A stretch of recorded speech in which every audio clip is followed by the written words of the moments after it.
অনুষ্ঠিত হলো দুর্গাপুর যুবক রিক্রিয়েশন ক্লাবের একদিবসীয় ক্রিকেট টুর্নামেন্ট। দুর্গাপুর যুবক রিক্রিয়েশন ক্লাবের আয়োজনে একদিবসীয় ক্রিকেট টুর্নামেন্টের শুভ সূচনা হলো।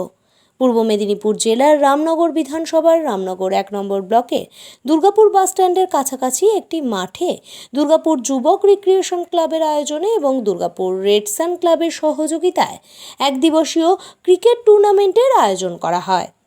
ফিতে কেটে এই টুর্নামেন্টের শুভ সূচনা করেন সংস্থার হিসাবরক্ষক শেখ রৌশন।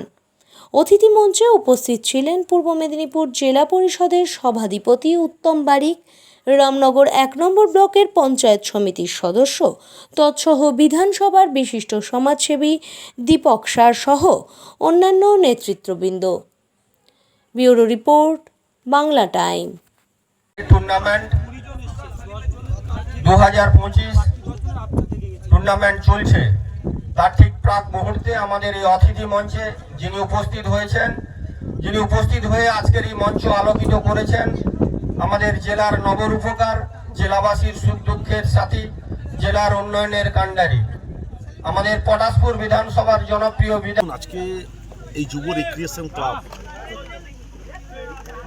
প্রচন্ড রোদ্দুরের দাবাদহে, এই দাবাদহকে উপেক্ষা করে তাদের সভাপতি, সম্পাদক সহ কর্মকর্তা 22 গজের দিবসীয় ক্রিকেট উৎসব এলাকার ক্রিকেট প্রেমী মানুষদের উদ্দেশ্যে উৎসর্গিত করেছে এবং সাথে সাথে তারা এলাকার দুজন দুস্থ রোগীকে, একজনকে 40,000 টাকা, একজনের হাতে 5,000 টাকা তুলে দিয়েছেন নগদ আর্থিক সহযোগিতা। নিশ্চিতভাবে এই যে তাজা তরুণ যুবকেরা, যারা হয়তো আজকে দেখা যাবে কলেজে পড়ে, স্কুলে পড়ে, যাদের কোনো উপার্জনের রাস্তা নেই, এলাকার মানুষের কাছে বিভিন্নভাবে সহযোগিতা চেয়ে তারা এই ধরনের সেবার কাজে নিজেদেরকে নিয়োজিত করেছে।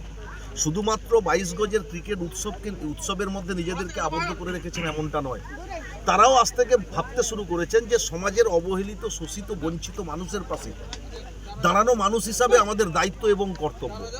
আজ থেকে যদি এই তাজা তরুণ যুবকেরা এটা ভাবতে শুরু করে, নিশ্চিতভাবে এদের সাথে সাথে সমস্ত তাজা তরুণ যুবকেরা এটা ভাবতে শুরু করলে আগামী 5 বছর 10 বছর পরে দেখবেন আমরা এর সুফল নিশ্চিত পাবো। সমাজের প্রেক্ষাপটকে, সামাজিক প্রেক্ষাপটকে পরিবর্তনের লক্ষ্যে এই যুব সমাজই আগামী দিনের গুরুত্বপূর্ণ ভূমিকা পালন করছে। দেখা যাচ্ছে জেলাতে বহু জায়গায় কিন্তু প্রতিভা পাচ্ছে না কিংবা তারা সঠিকভাবে প্রশিক্ষণ নিতে পারছে না, তার জন্য দেখুন, বিভিন্ন জায়গায় ক্রিকেটের ক্ষেত্রে যদি বলি তাহলে বিভিন্ন জায়গায় ক্রিকেট ট্রেনিং ক্যাম্প করেছে, তাদের সাথে যোগাযোগ করলে নিশ্চিতভাবে আপনারা সেই সহযোগিতার হাত ওনারা বাড়িয়ে দেবেন। ফুটবল কোচিং সেন্টার রয়েছে জেলাতে, কাবাডি ট্রেনিং কোচিং সেন্টার রয়েছে।